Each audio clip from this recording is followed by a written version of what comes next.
Now, car makers are asking the government for help to meet the targets on new electric vehicles. They say people are just not buying them, or at least not enough of them. Quentin Willson, the former Top Gear presenter and FairCharge founder, is with me now. Hello, Quentin. Morning.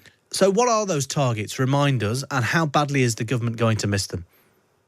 Well, it's 22% a car manufacturer has to make their EVs of their total production this year. But in reality, actually, if you take in the flexibilities, it's only 18%. They can have credits, they can borrow, they can trade with other car companies and get credits.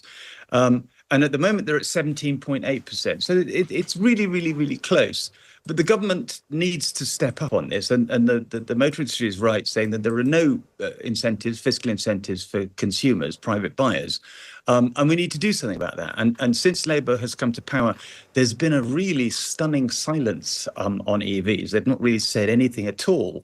And I wrote to Louise Haigh, the Secretary of State for Transport, yesterday asking for a meeting to discuss what levers they can pull, not, heavy taxes, but and free money, but lots of other things that they could pull to make EVs more attractive for consumers, particularly second-hand ones. And don't forget, there's also been a massive misinformation campaign that you read any newspaper and you hear the stories about EVs, and obviously you don't want to buy them. So we need to address things like range anxiety and not knowing where to charge it and that sort of carry on. Yeah, I mean, look, range anxiety, most cars will do 250, 260 miles to one charge. And yesterday we had the 70,000th charger installed in the UK. So look, as someone who drives an EV every day, I don't have a problem charging. And most people you talk to who have EVs don't. And they're the voices actually we need to hear. The people, 1.5 million of them who have got EVs, and we never hear their voices. All we hear is this strident chorus of anti-EV narrative, which is putting people off. And why, beyond that, are people not attracted to electric cars? Is it something to do with falling diesel prices? People are looking at the deadline thinking, well, I may as well buy a new petrol or diesel car when I can.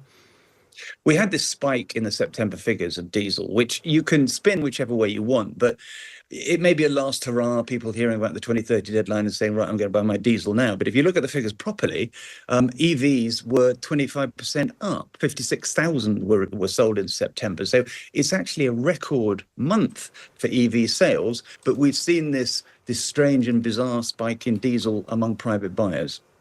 Well, it's really interesting. You talk about private buyers, you talk about those new cars. Clearly, something is amiss with these targets. I mean, just finally and briefly, Quentin, what do you think the government can do to incentivise this? They've got a budget in about 3 weeks' time. What do you think they can do to incentivise this, if indeed they want to? Okay, well, you could cut the VAT on new car sales of EVs by, say, 50%.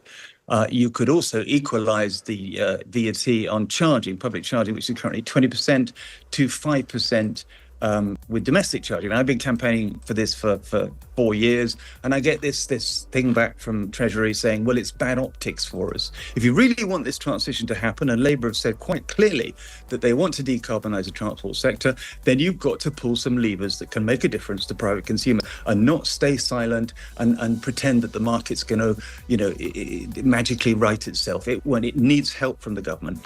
Needs help from the government. A lot of people do. Quentin Willson, former Top Gear presenter and FairCharge founder, on the crisis with the government's electric car target. Lots